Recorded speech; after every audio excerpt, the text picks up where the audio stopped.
Emotional algebra, where the heart meets the math. What is integral is derivative as you figure out your path. Power plus emotions equals more than you can see. Listening to the wisdom. Hey viewers, we're picking up the episode where we left off in the last episode, and hope you enjoyed the continuation of this. So here we go. And I like that approach that you talked about in your previous podcast about privately reaching out to this person and communicating in a loving way. I think that's important. Yeah. And that's what it really came from is, we can all be torn down by what we experience around us. And I think a lot of people justify that. And or we can really see not only what's going on with us, we can understand that, the world is a reflection of things, and what we're feeling, other people may be feeling and seeing. And that's why I teach so much about the hierarchical views of emotion, like anger, rage, hatred, arrogance, flippancy, defiance, sarcasm, irritation are always protective.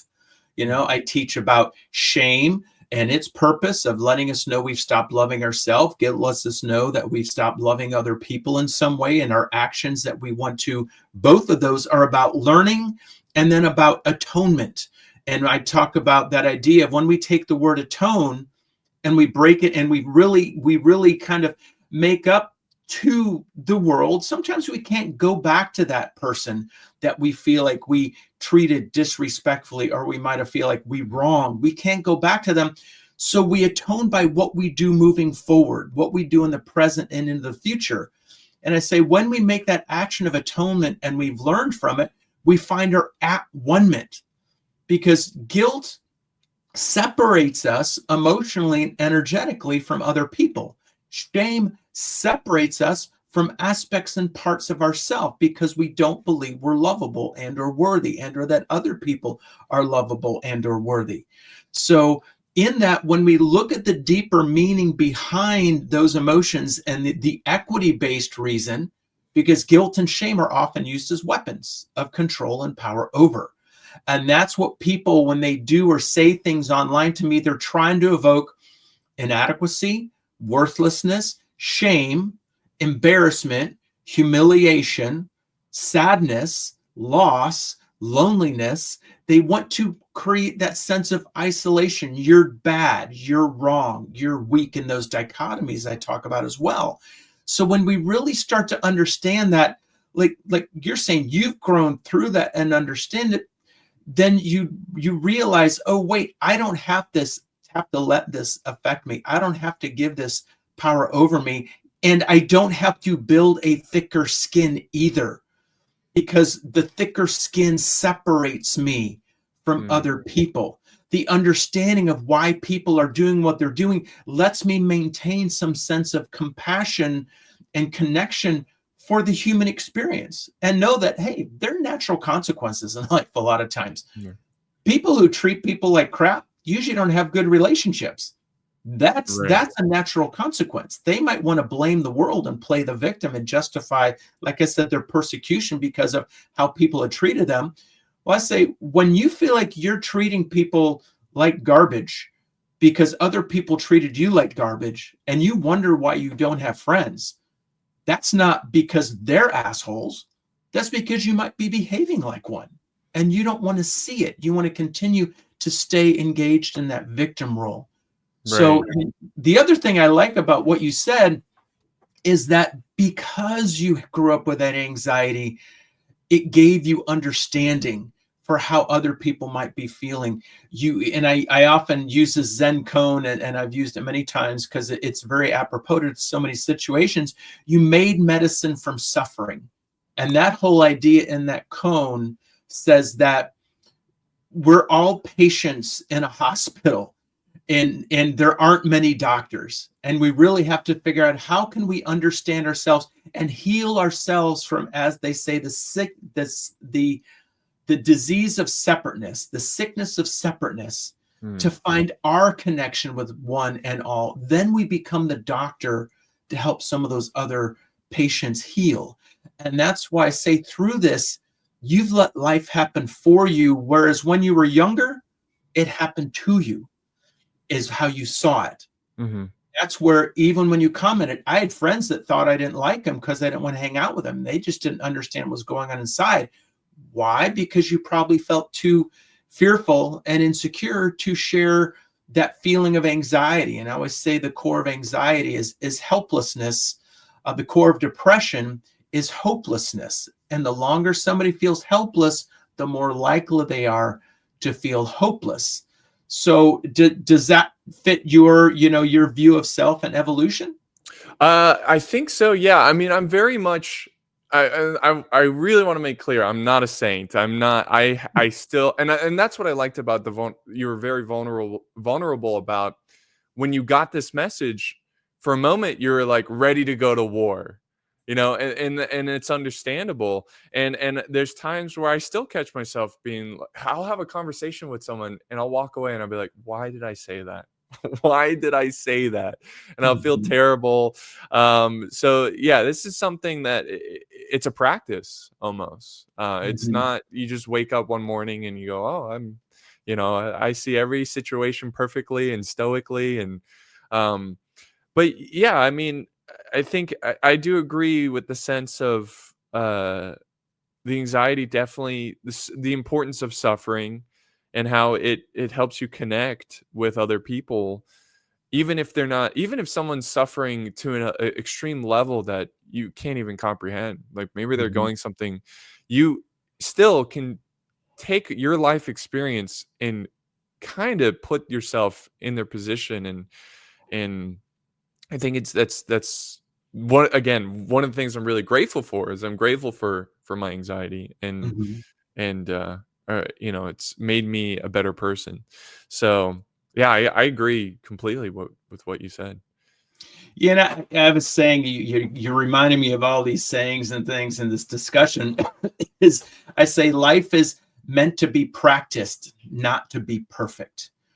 And in a Yeah. society that's so hierarchically oriented, it's always feeling like you have to look perfect, you have to be perfect, and then people love to point out our imperfections. And again, I just hope people continue to remember, they're pointing out of our imperfections is the way they may do it in a cutting or sarcastic or demeaning or diminishing way isn't about us, it's about them. Now, Like a projection. yes, yeah. And now, do I give people constructive feedback?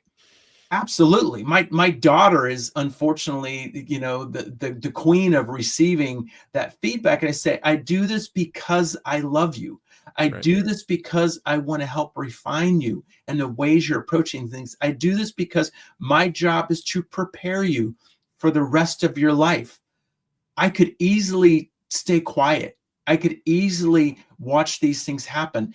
And when they do happen, know that you might feel like I'm piling on.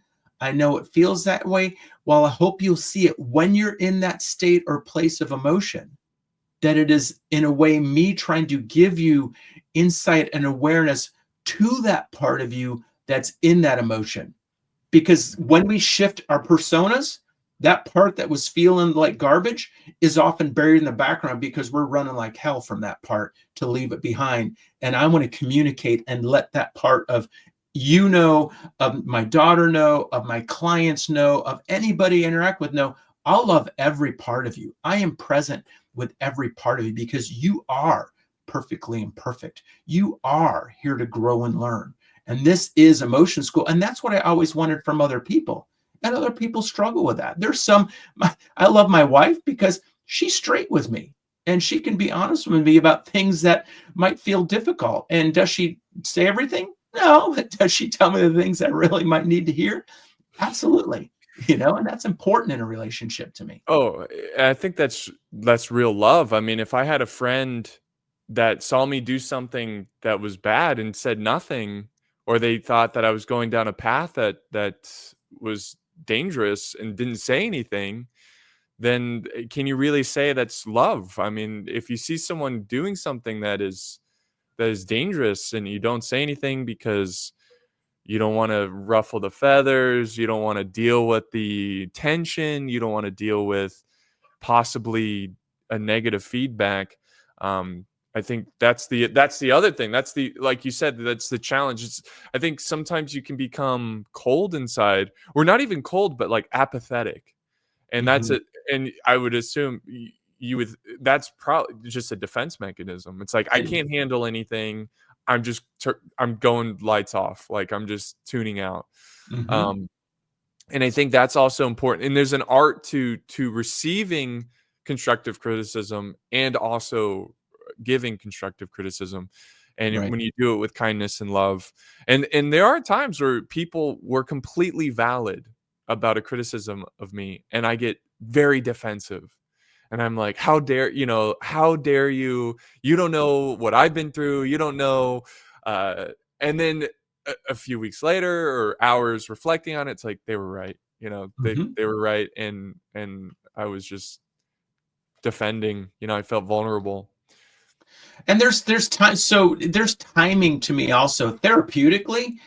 I know there's timing for feedback at that. There's times that I see issues in people long before they see them, and I see the things that I want to help them fine tune. While I know there's other things that it's important for us to focus on before I can give them that feedback. And I will say, months ago, I couldn't have said this to you. Now you're in a place to hear it and you're ready to hear it. So now I'm sharing this with you. Right. How do you receive it? And sometimes they'll be like, no, and sometimes Right. they'll be like, yeah, I understand that and I appreciate that. And that's more times than not that they recognize that. And a lot of people will come and say, yeah, I enjoy coming to you because you're going to call it like you see it. You don't let me get away with anything. And they're even telling their family members, this dude doesn't let me get away with anything. And, I don't say that to aggrandize myself. I say, to me, it's how you do it. Like you said, do you do it with love, or do you do it with a side jab? Do you do it with sarcasm? Do you do it with tone?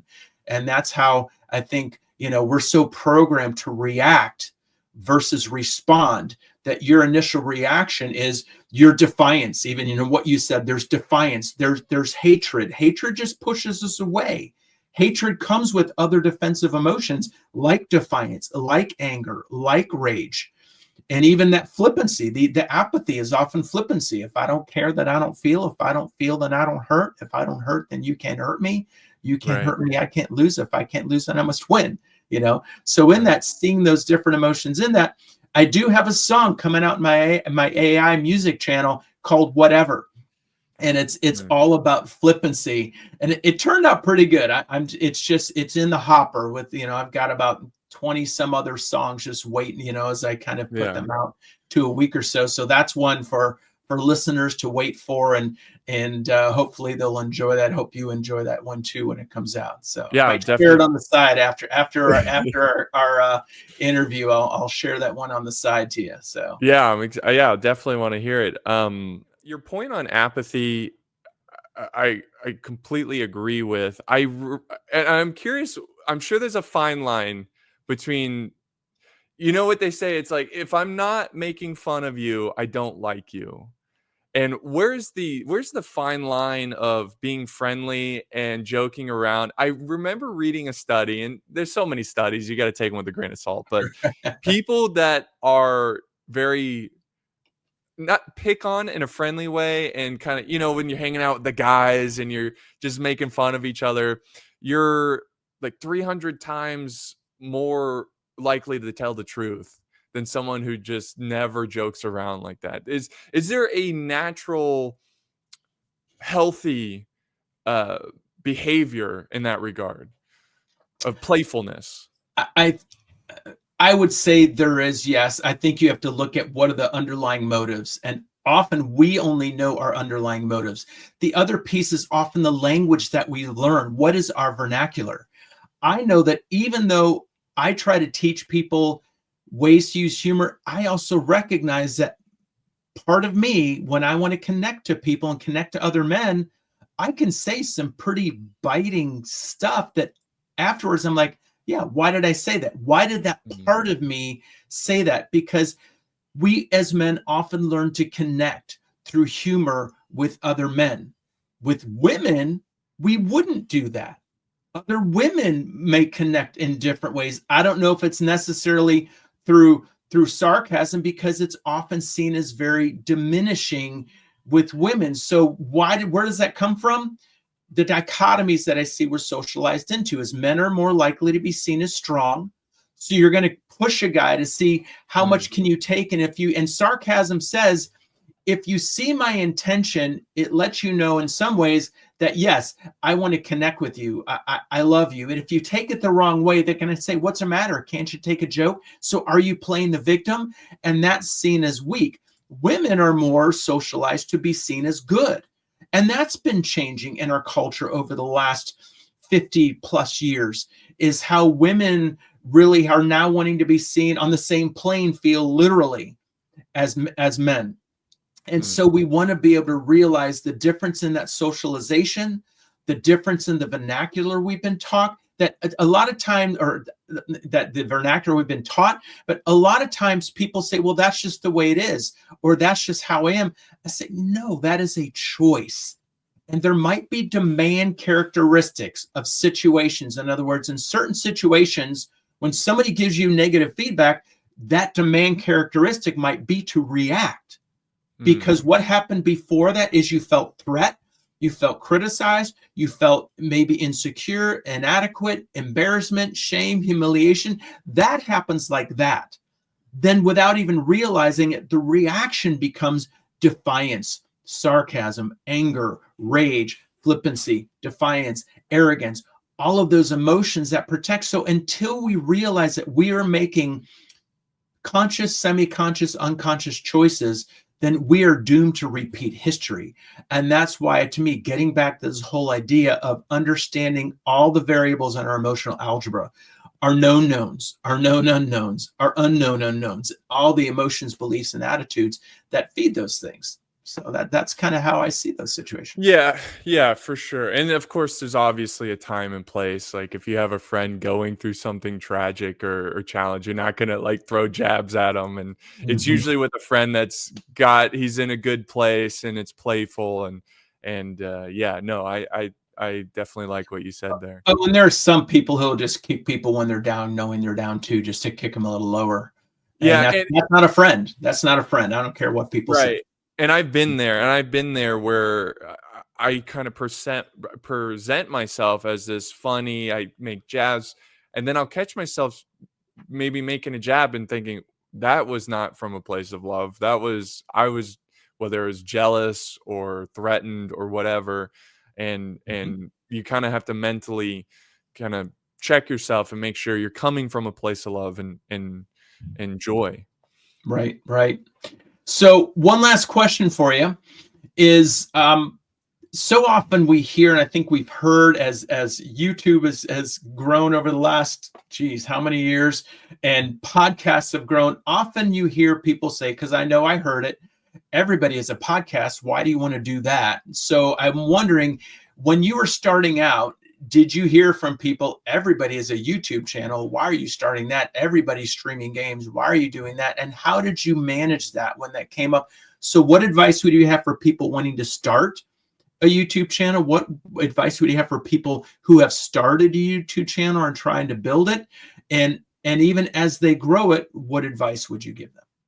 Yeah, no, I definitely heard that a lot. And also the risk. Someone very close to me would always say, don't waste your time with this. Focus on this, focus on school, focus on whatever. There's no fruit in this. You're just going to be another voice, another drop of water in an ocean.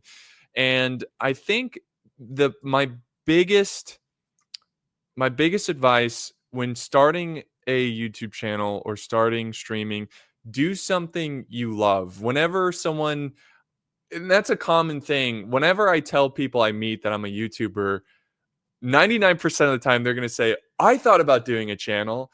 And I will always say, do it.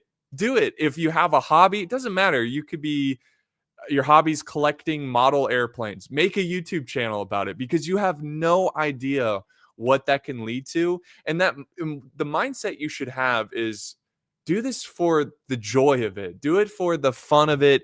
Don't think that you're doing this to make money. Don't think that you're going to do this because you want a sense of celebrity, You know, you want to be famous. If you have that mindset, you're not going to make it. It's just not going to happen. Very rare people start and then just blow up and become huge. So just go into it having fun. And it's just like playing a game. It's you get on and you do it for the joy of it. And there's no necessarily some goal that you're trying to, or you're not trying to gain anything, but rather just you're gaining the joy, if that makes sense. Like when we play games, like a board game, you know, it's just the joy of doing it. And I think that's my biggest advice, because I did experience a lot of people that would say, oh, it's bloated, there's so many people doing it. And also, don't assume that you're like, no one wants to hear what you have to say, or your personality. When I played Total War, there were tons of Total War channels, which is a video game. And I just thought, I'd like to do it. I'm going to do it. And I have my own flavor, my own variety, my own style. And people, you know, people enjoy that. People enjoy the different approaches. And so that's my biggest advice, is just have fun, I think, is the most important thing. Good. And how long did it take you to start to build your following? It took a long time. I was very bad at when I started. And if I was trying to do it as like, oh, I want to get 1 million subs, I would have quit, because it took me 2 years to get about 500 subs. And during those years, I was still meeting people. I was still learning my craft. I was still improving. And if I quit, I wouldn't have become, you know, a more successful YouTuber, or I wouldn't have encountered these opportunities. So that was what kept me going, is just the joy of it, and just having fun. And when I remember when I reached my first 50 subs, I was like, whoa, 50 subs. I got to make a milestone video. Yeah. And I just having fun. That's simple. Cool. Yeah. And I know that you don't earn a crazy living, even with almost 1 million subscribers. It's not like you're rolling in it. It's work, it's effort. You're doing a lot more than just playing a game. You're promoting. I know you do your analytics, and you look at things that work better or don't work as well. And you're constantly fine-tuning your craft. And this is your career. Yeah. Yeah, no, it is. And it's funny. And I would love to get your opinion on this, because they did a study with children who would draw pictures, and they just did it for the joy of it. And then they did an experiment where they said, I will give you $1 for every picture you draw. And they ended up quitting it and hating it. And so there is this sense of, I have very fond memories of when I was doing it for fun, but now it's become a career. So I got to maintain, you know, a certain amount of money every month. I got to take care of my family. I've got to do this. I got to do that. That's not to say I don't enjoy it still. I 100% do. But I think there's this element of, I keep saying it, but you got to do something you enjoy. You know, if you're doing something just for the reason of, this will get me money, this will get me fame, you will quit. You will hate it. I think one underlying emotion, fear that now that it's now that I've performed, now that I've succeeded at this level, I have to keep that up. Now there are more expectations on me. Now, what if I can't keep this up, and it was a flash in the pan, or I got lucky, or it all falls apart? Pony. Oh, I've had those thoughts. Yes. Yeah. And I know that, you know, when I was you know, I was a sax player in high school, and I practiced and loved what I did. And then I got my scholarship to Berklee College of Music in Boston. And that summer, the pressure was on deciding, like, I had a band that wanted me to tour with them. And that was a bunch of 40-year-old guys. And I'm in high school, and they're like, yeah, come on, tour with us. And I considered, I'm like, nah, I think I want to do other things. And then I went to Berklee, and then it became the job, because I had to learn all the theory, and then know the right notes to play with these chord progression combinations, and practice. And what I used to hear in my head, I always told people, they're like, how do you do what you do? I said, I just play what I hear in my head. And then when it became about theory, it became about the job. I stopped hearing the music in my head. 80% of kids drop out of sports in about middle school years because it's no longer fun. That's when it's become, you got to play harder, you got to win, you got to do this, and it loses its fun. And I think, again, there are those performance fears and helpless, and the feeling failure, more shame, more embarrassment, more doubt, more confusion, that if we taught people to understand this is an okay emotion to feel, and here's what it's trying to tell you, I think it would change that. And if we helped people to understand, coaches, parents, teachers, bosses, to understand your employee, your child, your student, your athlete might not respond to the same motivation that you do. And we all have our own individual motivation, and don't use fear as the primary motivator. Use other factors to engender enjoyment and fun and keep that feeling with it while they're excelling. I just think that when we look at our athletes these days and we look at world records, sometimes I wonder, had we kept the joy of sports in our kids' activities from very young and taught them skill-based stuff, not just how to play to win early on, but spent the time teaching skill-based stuff, teaching basically sports psychology that I used to do, would more records have been broken even sooner? So even as a YouTuber, with some of those fears as being healthy motivators, and you know, the degree to which you used fear in your life, could you be even further? Would our technology be even further? Would humanity be even further without the hierarchical ways we've used emotions to control, to manipulate, to feel like we're motivating people, when it just sucks the life out of so many people? No, yeah. I think that's a great point, and that's something that I got to keep in mind is don't lose sight of the fun. And because if you only focus on money, or you only focus on getting subscribers, it becomes like doing your taxes. But that's such a fun thing to do. Yeah, for sure. Maybe for some people, but yeah, that's why there are accountants out there, right? 100%. Exactly. Well, this so this has been an absolutely amazing discussion, and we're into an hour. I mean, here when we talk, we're thinking, yeah, we'll do 25, 30 minutes. And once again, we've had a great discussion. I appreciate you sharing all your knowledge. I will tease it. We are going to do another episode on your issues and thoughts and concerns about AI, since to me, it is such a critical facet of our evolving society right now. So teasing it for viewers and listeners to look for the next episode. But again, I appreciate your time, Trent, and I think that again, I referred you as Apollo in the beginning. So call me whatever. Yeah. Okay, whatever. There you go. But so again, viewers and listeners, until next time,